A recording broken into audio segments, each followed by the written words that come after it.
Oke, kita lanjut untuk pembahasan soal nomor 16. Cermati teks berikut, dorong sampai bergerak. Rio mencoba mendorong meja, namun meja tidak bergerak.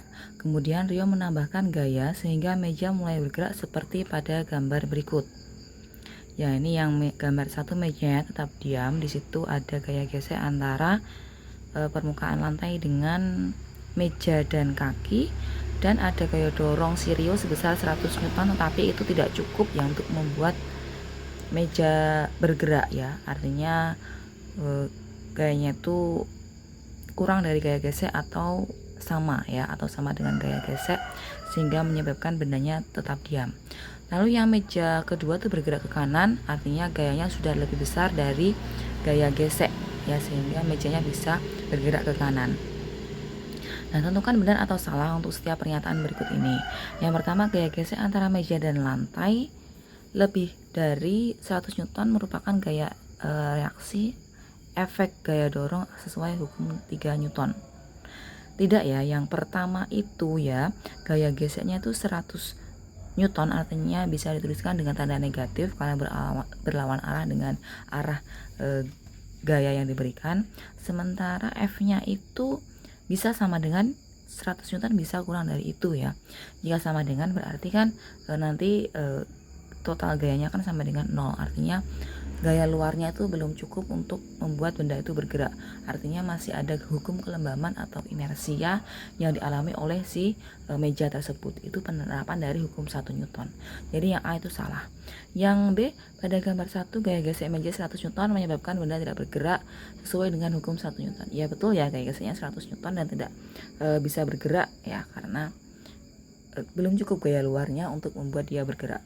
Yang C, pada gambar 2 meja mengalami percepatan yang besarnya dipengaruhi oleh gaya dan massa sesuai dengan hukum 2 Newton. Jadi hukum 2 Newton itu A sama dengan F per M, di mana percepatannya itu sebanding dengan gaya yang diberikan dan berlawanan dengan bukan berlawanan tapi tidak sebanding dengan massanya. Artinya berbanding terbalik.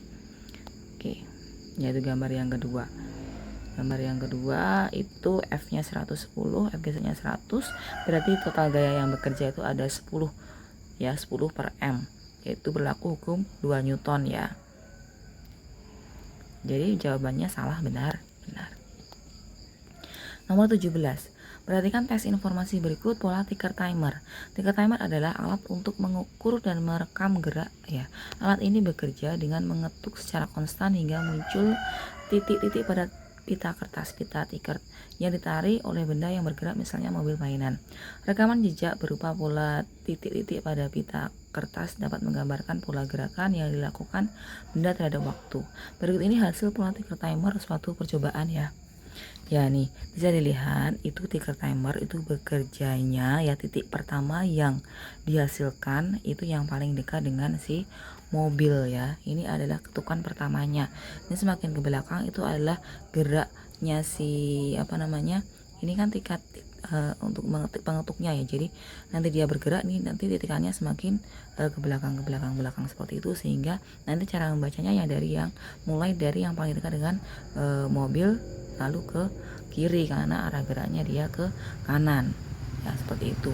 Jadi nanti semakin merenggang berarti semakin cepat ya, jadi GLBB dipercepat. Kalau semakin jaraknya semakin sempit nanti GLBB diperlambat. Kalau jarak antar titiknya sama itu berarti GLB atau gerak lurus beraturan dengan kecepatan gerak itu yang tetap. Nah, maka bagaimana analisis dari grafik kecepatan terhadap waktu berdasarkan titik yang dihasilkan pada gerak mobil tersebut. Nah, berarti arah membacanya berlawanan dengan arah gerak benda ya. Jadi nanti hasilnya berarti GLBB diperlambat ya grafiknya. Kalau V-nya berarti turun, terus ini GLB, terus yang ini GLBB dipercepat, yang ini diperlambat. Coba kita cermati grafik mana yang sesuai ya. Jadi dimulai dari yang diperlambat GLBB, dipercepat, diperlambat GLBB ya, diperlambat GLBB, diperlambat GLBB ya, dipercepat GLBB. Jadi yang paling tepat yang opsi D ya. Ya, oke. Nomor 18, perhatikan teks informasi berikut terapung ya. Benda dapat terapung di dalam zat cair karena mengalami gaya ke atas yang besarnya sama dengan berat benda. Besar gaya ke atas dipengaruhi oleh berat jenis zat cair dan volume benda yang tercelup. Sebuah benda dicelupkan ke dalam air yang massa jenisnya 1000 kg per meter pangkat 3 seperti pada gambar berikut. Nah, di sini ternyata bagian atas yang tidak tercelup itu 3/4 bagian, sehingga bagian yang tercelup oleh fluida atau VBF-nya itu 1/4. Nah, maka kita bisa menentukan massa jenis bendanya dengan persamaan yang ada pada samping gambar tersebut ya. Rho B sama dengan VBF per VB dikali rho F ya, atau VBF-nya itu bisa kita ganti dengan bagian benda yang tercelup, VB-nya itu diganti dengan volume atau bagian benda seluruhnya. Jadi bisa dituliskan persamaannya 1/4 itu bagian yang tercelup per 1 itu seluruhan bagiannya dikali 1000 kg per meter pangkat 3, diperoleh ya massa bendanya itu adalah 250 kg per meter pangkat 3. Opsinya D ya. Nomor 19, nah, ini adalah kombinasi pesawat sederhana yaitu bidang miring dan katrol bebas ya. Katrol bebas di sini karena kedua arah sisi dari katrolnya itu bergerak. Ini kan ditarik nanti kan bergerak mendekati penariknya. Kalau katrol tetap itu berarti ditarik ya, cukup ditarik saja, nanti yang bergerak hanya bebannya sementara katrolnya tetap pada posisinya. Nah, pesawat sederhana berfungsi untuk memperkecil gaya pada saat melakukan usaha. Menggabungkan dua jenis pesawat sederhana akan memberikan solusi yang lebih baik karena keuntungan mekanisnya akan semakin besar. Seorang pekerja akan memindahkan peti kayu ke sebuah tempat yang lebih tinggi dengan alat yang dirangkai seperti pada gambar. Gaya gesekan dengan papan diabaikan. Nah, ini ya, jika nanti menggunakan kombinasi pesawat sederhana maka nanti KM totalnya atau KM gabungannya sama dengan KM dari bidang miring dikali dengan KM katrol bebas ya, katrol yang dipakai. Nah, pernyataan benar tetap tentang hal-hal yang berhubungan dengan pesawat sederhana tersebut. Mana yang benar?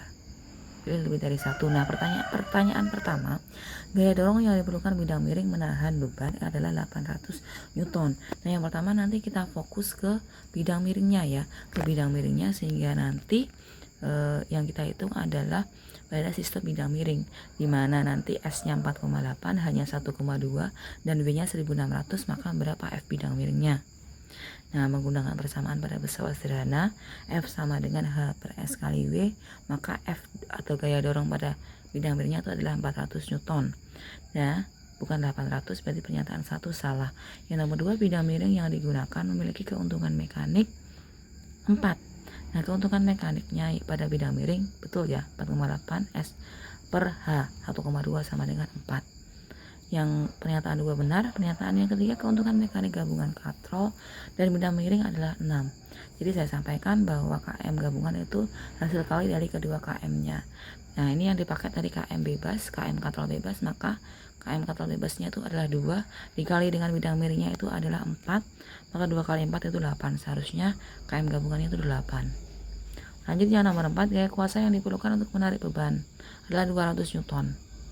Nah, dengan B 1600, terus KM gabungannya kita pakai KM gabungannya itu 8 ya, karena tadi B nya sudah kombinasi dengan bidang miring, maka berapa F atau gaya tariknya? Nah, dengan rumus KM biasa, KM sama dengan W per F, tapi KM nya pakai KM total ya, maka F total sama dengan W 1600 dibagi 8, 200 Newton ya. Betul, sesuai dengan pernyataan 2 dan 4 itu betul ya. Nomor 20, undering shot ya. Seorang atlet basket yang profesional melakukan undering shot mengetahui berapa besar kecepatan yang harus diberikan saat akan melempar bola basket menuju ke ring. Kecepatan awal yang tepat saat bola dilempar vertikal akan membawa bola mencapai ketinggian tertentu. Pada gerakan bola tersebut akan terjadi perubahan energi kinetik menjadi energi potensial. Pada gambar, seorang atlet melempar vertikal bola basket bermassa 600 gram hingga mencapai ketinggian maksimum. Nah, ini mencapai ketinggian maksimum B. Ketinggian maksimumnya itu 4. Sementara ketinggian bola saat posisi A itu 2 ya. Di sini ada dituliskan 2. Terus ketinggian maksimumnya 4. Lalu ketinggian antara B dengan ringnya itu 1 meter, otomatis ketinggian ring dengan A itu juga 1 meter.